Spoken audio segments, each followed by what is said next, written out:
नमस्कार दोस्तों, आज हम बात करेंगे सकट चौथ की उस हृदय स्पर्शी कथा की जो सदियों से माताओं के विश्वास को मजबूत करती आ रही है। यह कहानी हमें बताती है कि कैसे एक माँ की प्रार्थना काल को भी टाल सकती है।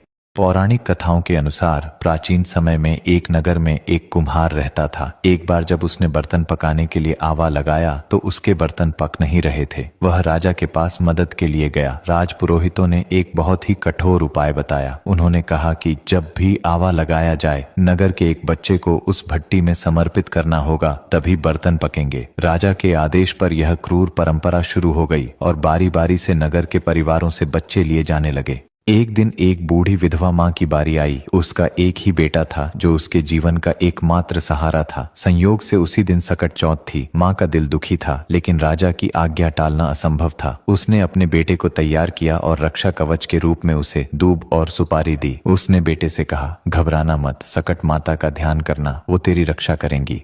कुम्हार ने उस बच्चे को आवे में बिठा दिया और आग लगा दी। उधर बूढ़ी माँ पूरी रात सकट माता के आगे प्रार्थना करती रही कि हे माँ, मेरे बेटे की रक्षा करना। उसका विश्वास अटल था। सुबह जब कुम्हार ने आवा देखा तो वह हैरान रह गया। भट्टी एकदम ठंडी थी और वह बालक अंदर सुरक्षित खेल रहा था। सकट माता की कृपा से आंच का उस पर कोई असर नहीं हुआ था।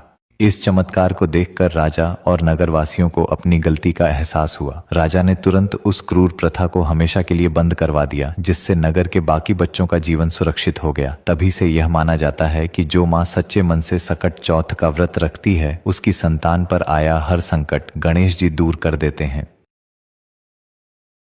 नमस्कार दोस्तों, आज हम बात करेंगे सकट चौथ की उस हृदय स्पर्शी कथा की जो सदियों से माताओं के विश्वास को मजबूत करती आ रही है। यह कहानी हमें बताती है कि कैसे एक माँ की प्रार्थना काल को भी टाल सकती है।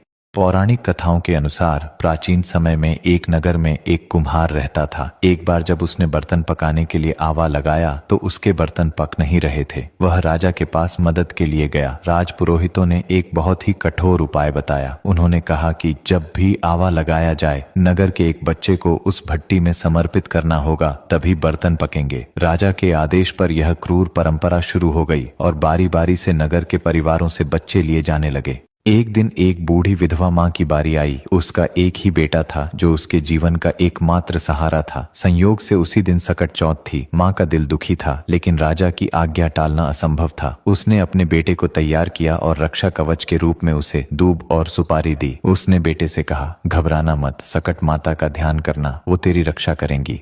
कुम्हार ने उस बच्चे को आवे में बिठा दिया और आग लगा दी। उधर बूढ़ी माँ पूरी रात सकट माता के आगे प्रार्थना करती रही कि हे माँ, मेरे